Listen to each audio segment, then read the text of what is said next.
स्वागत है आप सभी का प्राची पावर एकेडमी पर। आज आपके लिए यूपी टेट सीडीपी का कंप्लीट 30 क्वेश्चंस का हम यहाँ पर क्वेश्चन पेपर लेकर आए हैं, सेट लेकर आए हैं। तो पूरा वीडियो एंड तक ज़रूर देखना।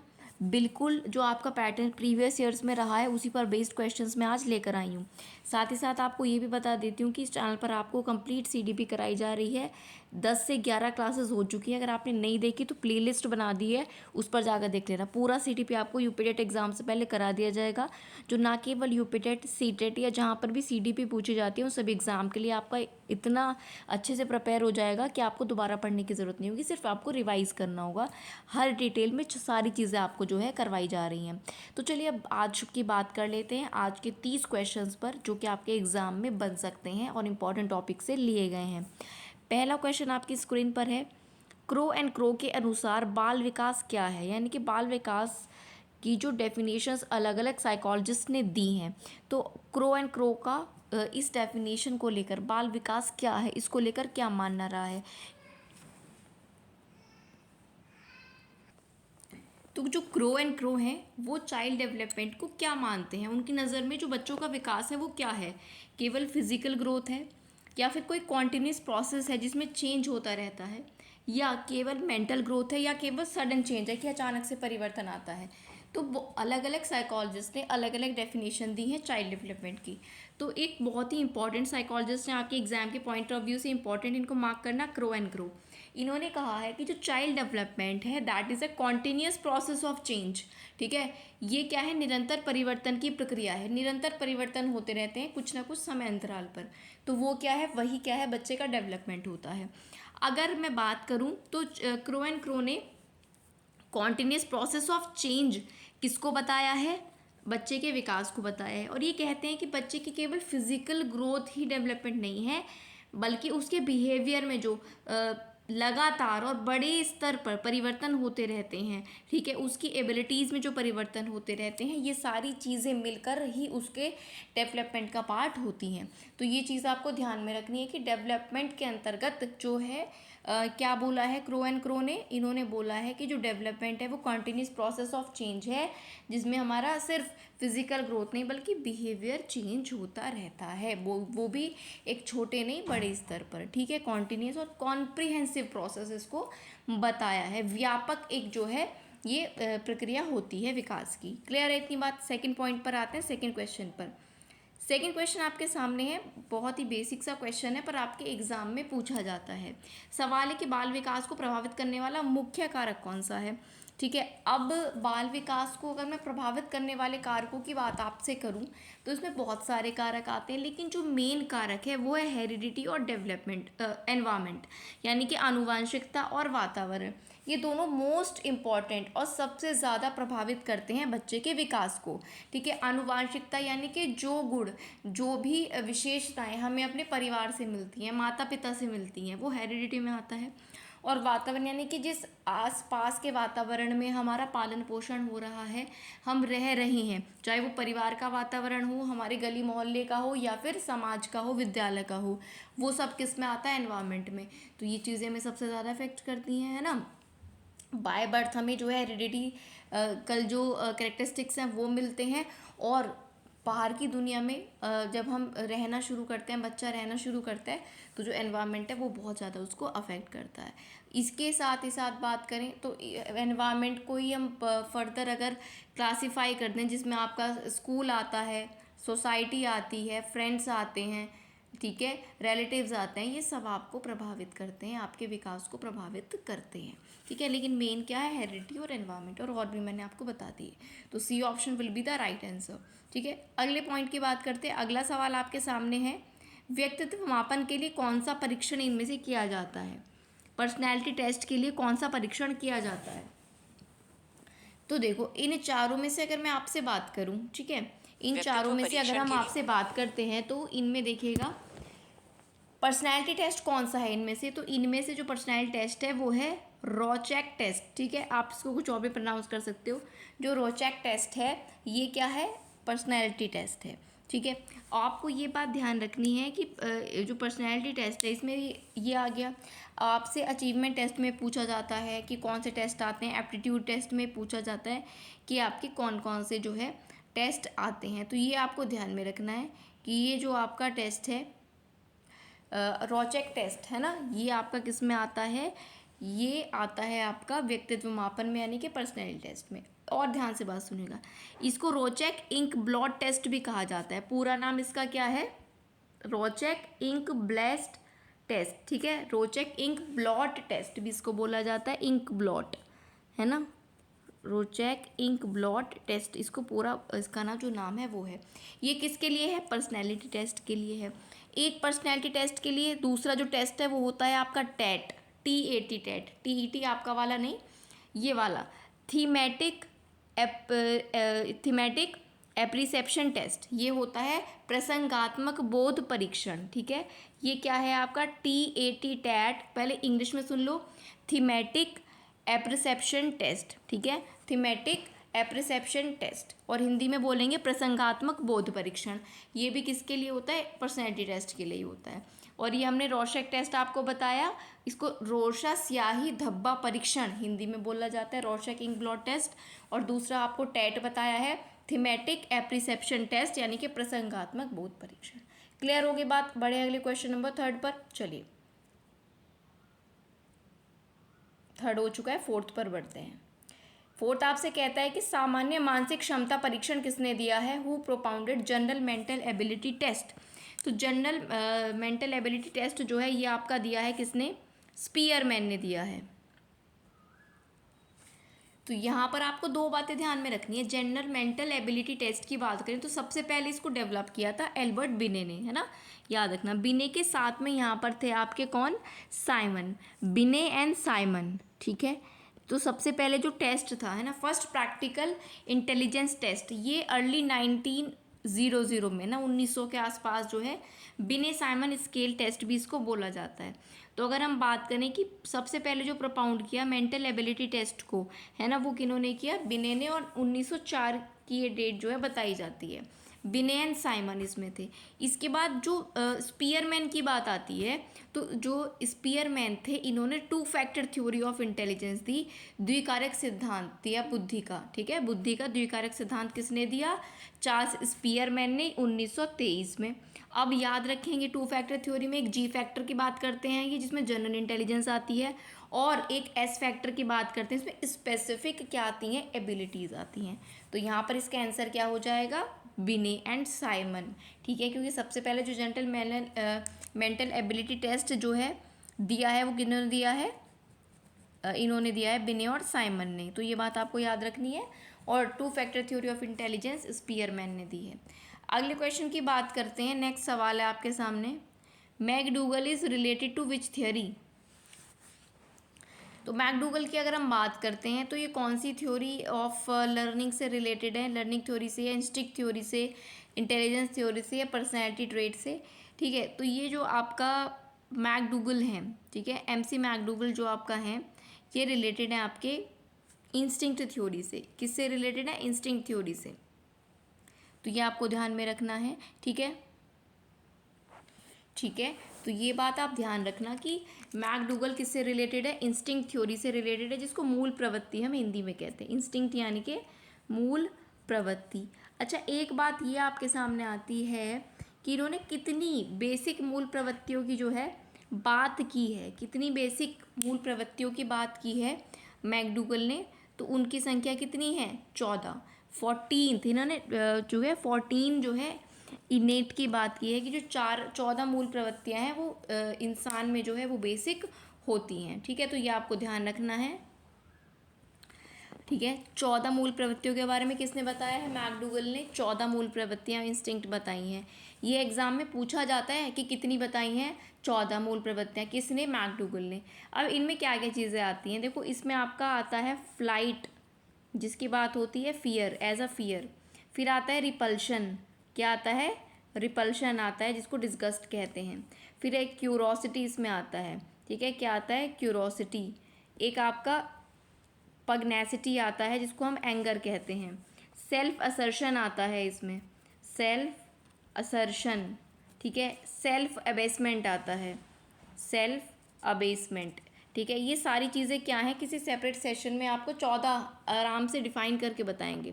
इसके और आता है पेरेंटल इंस्टिंक्ट आता है, रिप्रोडक्शन आता है, फीडिंग आता है, ठीक है, ग्रेगैरियोसनेस आता है, एक्विजिशन आता है, कंस्ट्रक्शन आती है, अपील आती है, लाफ्टर आता है। तो ये जो है 14 इंस्टिंक्ट में आते हैं किसकी, मैकडूगल की। अब इनको हिंदी में भी एक बार सुन लीजिएगा, ठीक है।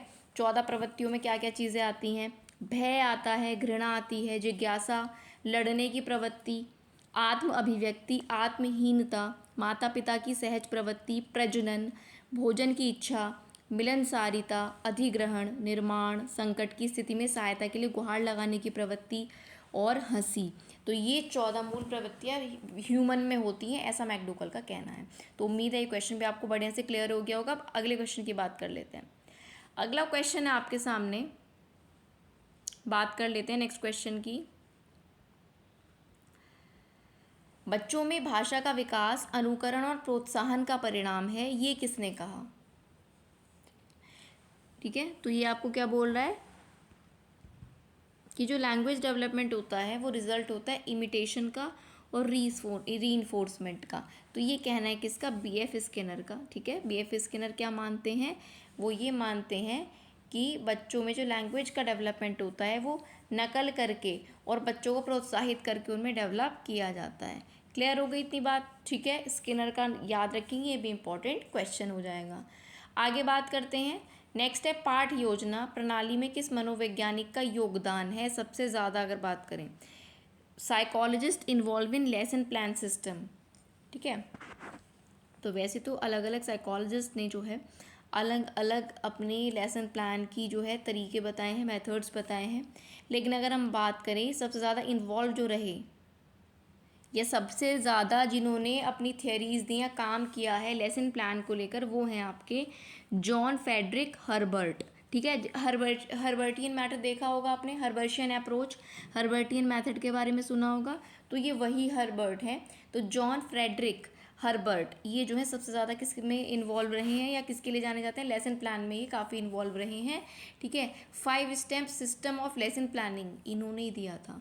वो जो हर्बर्टियन आपकी अप्रोच है, हर्बर्टियन प्लान है ना, जिसमें 5 स्टेप सिस्टम की बात की जाती है, लेसन प्लान में क्या क्या 5 स्टेप होते हैं, वो इन्होंने ही बात की है। किसने, हर्बर्ट ने।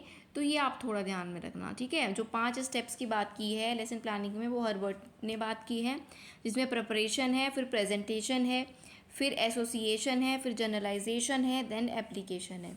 क्या है, सुन लो ध्यान से, प्रिपरेशन, प्रेजेंटेशन, एसोसिएशन, फिर जनरलाइजेशन, फिर एप्लीकेशन, यानी कि उसको अप्लाई करना। क्लियर हो गई बात। सबसे पहले तैयारी, फिर प्रस्तुति, फिर उसका सहसंबंध एसोसिएशन, फिर उसका जनरलाइजेशन यानी कि सामान्यकरण, और फिर उसका एप्लीकेशन यानी कि अनुप्रयोग। क्लियर हो गई इतनी बात। बढ़ें अगले क्वेश्चन पर। चलिए अगले क्वेश्चन पर चलते हैं। Who propounded multiple intelligence theory. तो बहुत ही बेसिक सा सवाल है, गार्डनर इसके लिए जाने जाते हैं। ठीक है, 8th का आपका फर्स्ट ऑप्शन करेक्ट हो जाएगा। और ये बात जो है लगभग है 1983 की। ठीक है, अगर मल्टीपल इंटेलिजेंस की थ्योरी की बात करें तो ये आपका किन्होंने दी है, ये आपका गार्डनर ने दी है। ठीक है, और इसमें अगर हम बात करें तो मल्टीपल इंटेलिजेंस की बात की जाती है, जिसमें टोटल जो आपका है 8 इंटेलिजेंस की बात हुई। इसमें लिंग्विस्टिक है, लॉजिकल मैथमेटिकल है, म्यूजिकल है, इंट्रापर्सनल है, इंटरपर्सनल है, बॉडी काइनेस्टिक है और स्पेशियल इंटेलिजेंस। इन 8 इंटेलिजेंस की मल्टीपल इंटेलिजेंस में बात की है भाषाई बुद्धि, तार्किक गणितीय, स्थानिक संगीतीय बुद्धि, शारीरिक गतिज बुद्धि, पारस्परिक बुद्धि, अंतर्वैयक्तिक बुद्धि और प्रकृतिवादी। इनकी किसने बात की है, गार्डनर ने बात की है। आगे बढ़ते हैं अब अगले सवाल पर। अगला पॉइंट क्या कहता है आपसे, अधिगम के लिए सबसे आवश्यक क्या है इन चारों में से, है ना। वैसे तो अधिगम या लर्निंग के लिए बहुत चीज़ें ज़रूरी होती हैं, लेकिन इन सब में अगर हम बात करें तो सबसे ज़्यादा ज़रूरी क्या है, मोटिवेशन। लर्निंग के लिए सबसे इंपॉर्टेंट क्या है, मोटिवेशन, प्रेरणा। अगले क्वेश्चन की बात करते हैं, अगले पर चलते हैं। कोहलर किस अधिगम सिद्धांत से जुड़े हैं। ठीक है, आपका ये 10th क्वेश्चन है, 10th। तो 10th का आपका हो जाएगा, जी हाँ, इनमें से हो जाएगा आपका इनसाइट लर्निंग, है ना। इनसाइट लर्निंग से कौन जुड़े हुए हैं? अंतर्दृष्टि के सिद्धांत से कोहलर जुड़े हैं। ठीक है, अंतर्दृष्टि का सिद्धांत या इनसाइट लर्निंग की थ्योरी किसने दी है? कोहलर ने दी है। ठीक है, आगे बात करते हैं अगले पॉइंट की।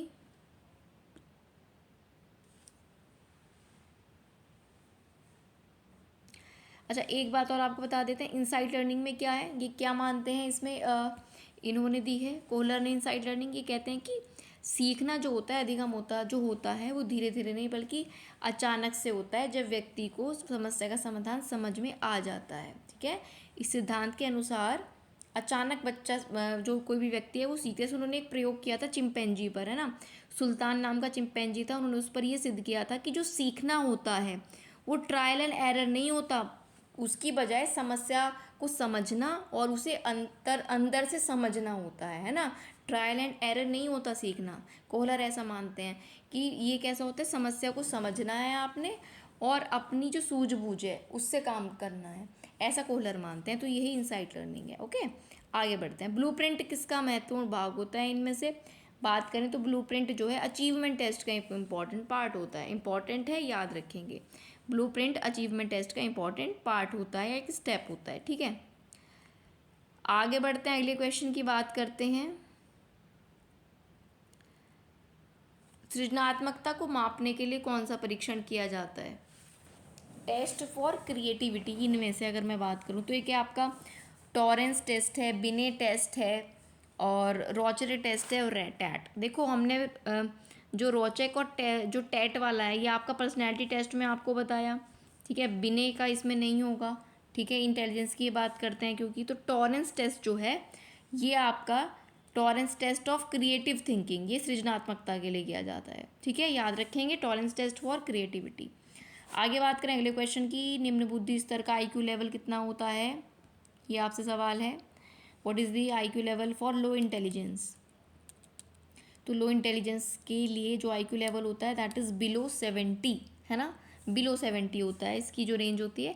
सबको आपको याद रखने हैं, एवरेज वाला भी याद रखना है। ठीक है, एवरेज कितना होता है, बिलो एवरेज कितना होता है। लो इंटेलिजेंस यानी कि बिलो एवरेज में आएगा आपका। ठीक है, लो इंटेलिजेंस आईक्यू में निम्न बुद्धि स्तर आपका बिलो 70 जो है ये आपका रहेगा। ठीक है, याद रखेंगे इस चीज़ को। आगे बात करें, अगले क्वेश्चन की बात करते हैं। स्किनर ने कौन सा सिद्धांत दिया है? तो इनमें से जो स्किनर का है वो आपका कौन सा है? Operant conditioning. ठीक है, स्किनर ने कौन सा सिद्धांत दिया है बताइए? ऑपरेंट कंडीशनिंग दिया है इन्होंने। ठीक है, ऑपरेंट कंडीशनिंग जिसको हम क्रिया प्रसूत अनुबंधन का सिद्धांत कहते हैं। ऑपरेंट कंडीशनिंग थ्योरी किसने दी है? स्किनर ने दी है। ठीक है, क्रिया प्रसूत अनुबंधन सिद्धांत किसने दिया है? स्किनर ने दिया है। बढ़ते हैं अगले क्वेश्चन नंबर 15 पर। कोहलर के अनुसार अधिगम क्या है? तो इंसाइट यानी कि सूझबूझ से समस्या का हल करना ही लर्निंग है। तो 15 का भी आपका सही जवाब हो जाएगा। आगे बढ़ते हैं अगले क्वेश्चन पर। What are the main components of creativity? सृजनात्मकता के मुख्य घटक क्या हैं? तो सृजनात्मकता के मुख्य घटक जो आपके होंगे, इन सब में से मेमोरी नहीं होगा, इंटेलिजेंस नहीं, फ्लुएंसी, फ्लेक्सिबिलिटी, साथ ही साथ ओरिजिनलिटी। ठीक है, ओरिजिनल होना, ओरिजिनलिटी, और एक आपका हो जाएगा इलेबोरेशन, किसी चीज़ को, है ना, इलेबोरेट करना, आराम से उसको खोल कर समझना या समझाना, इलेबोरेट कर दिया। ठीक है, किसी चीज़ को एक्सप्लेन कर दिया। तो याद रखना इंपॉर्टेंट है, मेन कंपोनेंट ऑफ क्रिएटिविटी क्या होते हैं? फ्लुएंसी, फ्लैक्सिबिलिटी, ओरिजिनलिटी और आपका इलेबोरेशन। ठीक है, आगे बात करें, चलिए याद रखेंगे ये चारों पॉइंट्स। प्रवाह, लचीलापन, मौलिकता और विस्तार। ठीक है, हिंदी में। निम्न में कौन सा विकास का सिद्धांत नहीं है? Which is not a theory of development? बताओ इनमें से थ्योरी ऑफ डेवलपमेंट कौन सी नहीं है? ठीक है, तो डेवलपमेंट की थ्योरी कॉग्निटिव डेवलपमेंट थ्योरी है, साइको एनालिटिक थ्योरी है, डेवलपमेंट की सोशल थ्योरी है। ट्रायल एंड एरर जो है ये डेवलपमेंट में नहीं आता, ये लर्निंग थ्योरी में आता है, ट्रायल एंड एरर। ठीक है, तो थर्ड ऑप्शन सी करेक्ट जवाब हो जाएगा। आगे बढ़ते हैं, ये कहते हैं प्रवृत्ति यानी कि इंस्टिंक्ट का मुख्य कारक क्या है? What is the main factor of instinct? तो इंस्टिंक्ट का मेन फैक्टर क्या होता है? इंस्टिंक्ट का मेन फैक्टर क्या होता है? Inborn tendency. ठीक है, जो इनबॉर्न टेंडेंसी होती है यानी कि जन्म से ही, जन्मजात जो आप में टेंडेंसी है ना, जो व्यवहार आपका है, जो गुण आपसे जन्म से मौजूद है, तो ये इंस्टिंक्ट का मुख्य कारक होते हैं, है ना। आपकी जो इंस्टिंक्ट होती है, आपकी जो अपनी खुद की सूझबूझ है, इंस्टिंक्ट क्या कि आप क्या चाहते हो, आप क्या समझते हो, वो इंस्टिंक्ट होती है, ठीक है। तो जो आप इसमें सबसे इंपॉर्टेंट होता है इनबॉर्न टेंडेंसी के जन्म से ही, है ना, इनेट जो है, जन्म से ही आपका व्यवहार गुण आपको क्या मिले हुए हैं, वो आपकी इंस्टिंक्ट पर बहुत ज़्यादा प्रभाव डालते हैं। अगले क्वेश्चन की बात मैं करूँगी आपसे, द्विकारक बुद्धि का सिद्धांत किसने दिया है, ये सवाल आपके सामने है। Who gave two factor theory of intelligence. तो वीडियो के शुरू में ही हमने बात की थी कि स्पीयरमैन ने two factor theory of intelligence की बात की है, जिसमें जनरल और स्पेसिफिक की वो बात करते हैं, जी फैक्टर और एस यानी कि स्पेसिफिक एस फैक्टर की बात करते हैं। क्लियर होगी इतनी बात, आगे बढ़ते हैं। चलिए, स्किनर ने प्रयोग किस पर किया, बड़ा ही बेसिक सा क्वेश्चन है। तो इन्होंने रैट पर किया था, है ना। स्किनर ने किस पर प्रयोग किया था, रैट पर किया था, तो बी ऑप्शन आपका सही जवाब हो जाएगा। स्किनर ने किस पर एक्सपेरिमेंट किया था, ध्यान रखेंगे, रैट पर किया था और कबूतरों पर भी किया था, दोनों जो भी ऑप्शन में होगा उसको आपको मार्क करना है। अच्छा, ये सीधे जो स्टेटमेंट बेस्ड क्वेश्चन मैं आपको करा रही हूँ, ये ऐसे ही नहीं करा रही कि मुझे जल्दी से निपटाना है कुछ करवा के आपको। आप प्रीवियस ईयर उठाकर देख लेना, ऐसे ही स्टेटमेंट बेस्ड क्वेश्चन 99% आपसे पूछे गए हैं, जो सीधे स्टेटमेंट बेस हैं। सीधा आपको कुछ दिमाग नहीं लगा रहा, कोई थ्योरी आपको रटी रटाई है, या आपने रटा है या समझा है, वो आप बेहतर जानते हो। तो सीधा स्टेटमेंट बेस्ड क्वेश्चन आपसे अभी तक तो यूपी टेट में वही पूछा जा रहा था। अब हो सकता है थोड़े 2-4 क्वेश्चन जो है आपको अंडरस्टैंडिंग बेस पूछ ले, तो वो भी आपकी तैयारी करवा देंगे, निश्चिंत रहिएगा, ठीक है। पूरा सीडीपी आपको मैं करा रही हूँ, सेकंड चैप्टर आपका चल रहा है लर्निंग का, और पूरा यूपी टेट के एग्ज़ाम से पहले मेरी कोशिश रहेगी आपको कंप्लीट सिलेबस करा दूँ, ठीक है। तो बने रहिएगा, आप प्लेलिस्ट में जाकर जो अब तक वीडियो आ चुके हैं उनको देख सकते हो, और इस तरह से PYQs या जो प्रैक्टिस सेट्स हैं वो भी बीच बीच में आपके साथ डिस्कस करते रहेंगे। चलो बढ़ते हैं अब अगले क्वेश्चन पर। कहते हैं कि कैनन ने व्यक्तित्व का वर्गीकरण किस आधार पर किया, Cannon classified personality on which basis. अच्छा सवाल है, ठीक है, गुड क्वेश्चन। तो देखो, जो कैनन है, इन्होंने पर्सनैलिटी को क्लासिफाई किया, पहले तो ये याद रखना, ठीक है। पहले तो आपको ये याद रखना है कि कैनन ने किसको क्लासिफाई किया है, पर्सनैलिटी को क्लासिफाई किया है। और इन्होंने ना बॉडी टाइप पर, ठीक है, बॉडी टाइप या जो हमारी ग्रंथियाँ होती हैं, ठीक है, जो बॉडी टाइप है या हमारी जो ग्रंथियाँ होती हैं, बेसिस ऑफ ग्लैंड, है ना, ग्लैंड्स के बेसिस पर, ये ज़्यादा ऑप्शन में आपको मिलेगा। ग्रंथियों के आधार पर इन्होंने व्यक्तित्व को क्लासिफाई किया है, ठीक है, बॉडी टाइप पर या बायोलॉजिकल फोकस करते हुए कैनन ने पर्सनैलिटी को क्लासिफाई किया। अगले क्वेश्चन की बात करते हैं। डम्बिल के अनुसार ध्यान यानी कि अटेंशन क्या है,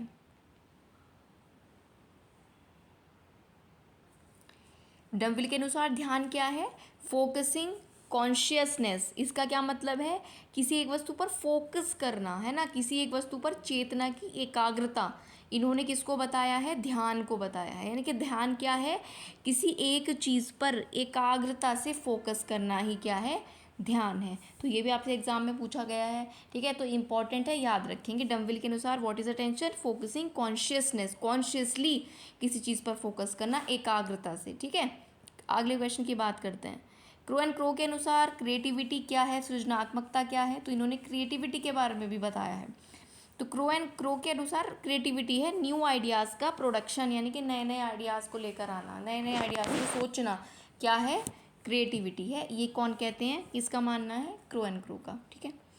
आगे बात करते हैं अगले क्वेश्चन की। यूजेनिक्स के जनक कौन कहे जाते हैं, who is the father of Eugenix.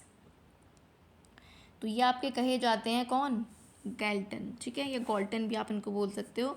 Galton जो है फादर ऑफ यूजेनिक्स कहे जाते हैं, तो ध्यान में रखेंगे, ठीक है। गैल्टन को ये एक जो है क्या कहा जाता है, इनको फादर ऑफ यूजेनिक्स कहा जाता है, सूजन शास्त्र के पिता, सूजन शास्त्र के पिता या फादर ऑफ यूजेनिक्स इनको कहा जाता है, ठीक है।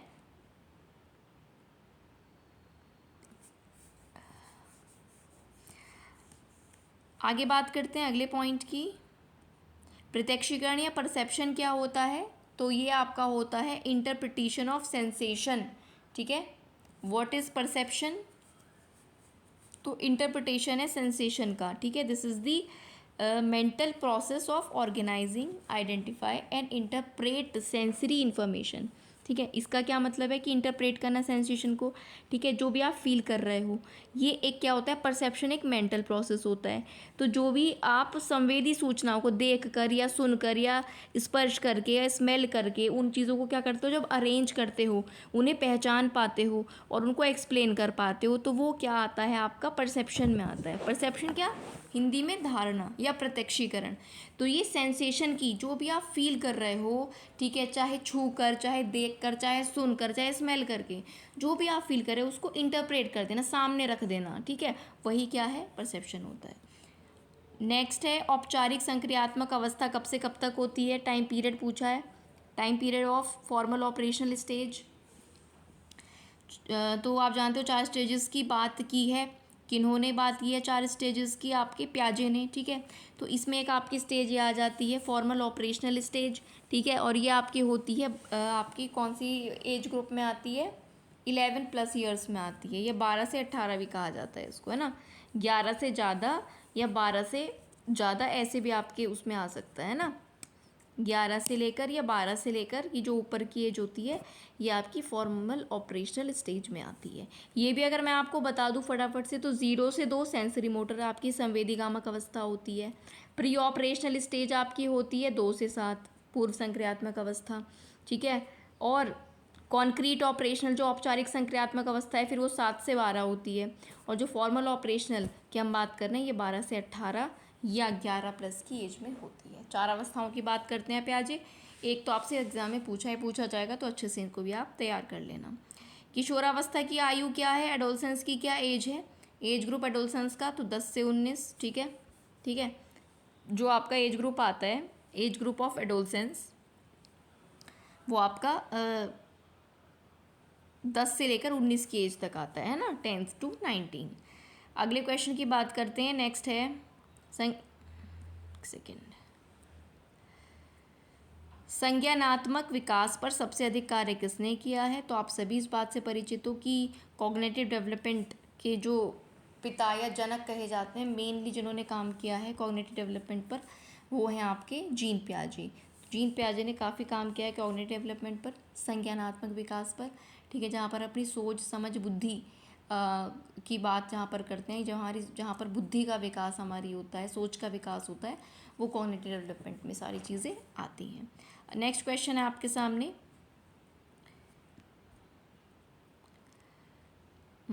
थॉर्नडाइक का अधिगम सिद्धांत किस पर बेस्ड है, इनसाइट पर, ट्रायल एरर पर, कंडीशनिंग पर या ऑब्जर्वेशन पर। तो भाई आप सभी जानते हो थॉर्नडाइक का जो सिद्धांत है, लर्निंग थ्योरी है, वो ट्रायल एंड एरर पर बेस्ड है, प्रयास और भूल के सिद्धांत पर बेस्ड है। किसका है ट्रायल एंड एरर का सिद्धांत, ये एक लर्निंग थ्योरी है और किसकी है, थॉर्नडाइक की है। इनका नाम याद रखेंगे। और लास्ट क्वेश्चन है आपके सेट का आज, पहला बुद्धि परीक्षण किसने विकसित किया, who developed first intelligence test. तो भाई हमने बात किया कि जनरल इंटेलिजेंस थ्योरी की बात की, जनरल इंटेलिजेंस थ्योरी की बात की, और पहले इंटेलिजेंस टेस्ट की बात कर रहे हैं, बिने एंड साइमन, ठीक है, याद रखना। Two factor theory of intelligence, Spearman, ठीक है, बुद्धि का बहुकारक सिद्धांत, गार्डनर, मल्टीपल इंटेलिजेंस थ्योरी। तो ये सब चीज़ें आपको याद रखनी है। पहला बुद्धि का परीक्षण बिने साइमन ने दिया था, ये आपको सारी चीज़ें याद रखनी है। और इसी तरह की अच्छी अच्छी वीडियोज़ को देखने के लिए हमारे चैनल को आप सब्सक्राइब कर लीजिए। वीडियो आज का अच्छा लगा तो लाइक कर देना, ठीक है, अगर आपको अच्छा लगा तो डेफिनेटली लाइक करके जाना। चैनल को सब्सक्राइब करके बेल आइकन प्रेस कर लेना, जिससे अगली वीडियो आने पर आपको तुरंत ही नोटिफिकेशन मिल जाए। ये जो सारी चीज़ें आज के टेस्ट में आपने देखी हैं और आगे भी जो आप एग्ज़ाम में देखोगे, वो सब आपको एग्ज़ाम से पहले यहाँ पर मैं करा दूँगी इस चैनल पर ही, तो जुड़ जाइएगा। और आप किसी भी ग्रुप में टेट के ऐड हो तो प्लीज़ इस वीडियो के लिंक को शेयर कर देना, जिससे ज़्यादा से ज़्यादा लोगों तक हम अपनी वीडियो को पहुँचा पाएँ और अपने आप से कनेक्ट कर पाएँ, ठीक है। बाकी कोई डाउट है, कोई सजेशन है तो कमेंट बॉक्स में लिखकर आप हमें बता सकते हो। और इसी तरह से आपको मेरी कोशिश है मैं जल्दी से सारा सिलेबस आपको करा दूँगी और कुछ छूटेगा नहीं, जो एग्ज़ाम में आपके पूछा जाना है सारी चीज़ें आपको कवर करा देंगे, ठीक है। साथ ही साथ अगर आप टेलीग्राम से जुड़ना चाहते हो तो उसका लिंक भी डिस्क्रिप्शन में मिल जाएगा, जो कि हमारे मेन चैनल के नाम से है, सिलेक्शन मेट चैनल। अगर आप अभी तक नहीं जुड़े तो सिलेक्शन मेट हमारे यूट्यूब चैनल से भी जुड़ जाइए, वहाँ पर आपको और टीचिंग एग्ज़ाम्स की प्रैक्टिस करवाई जाती है, प्रैक्टिस क्वेश्चंस के लिए क्लासेस दी जाती हैं, अब भी क्लासेस चल रही हैं। तो वहाँ पर भी आप हमारे साथ जुड़ सकते हैं। तो यूपी टेट की प्रिपरेशन के लिए आज ही जुड़ जाइए, सब्सक्राइब करके बेल आइकन प्रेस करिए ताकि आपका जो यूपी टेट है इस बार बढ़िया नंबर से क्लियर हो जाए। तो चलिए मिलेंगे नेक्स्ट वीडियो में, तब तक के लिए थैंक यू सो मच।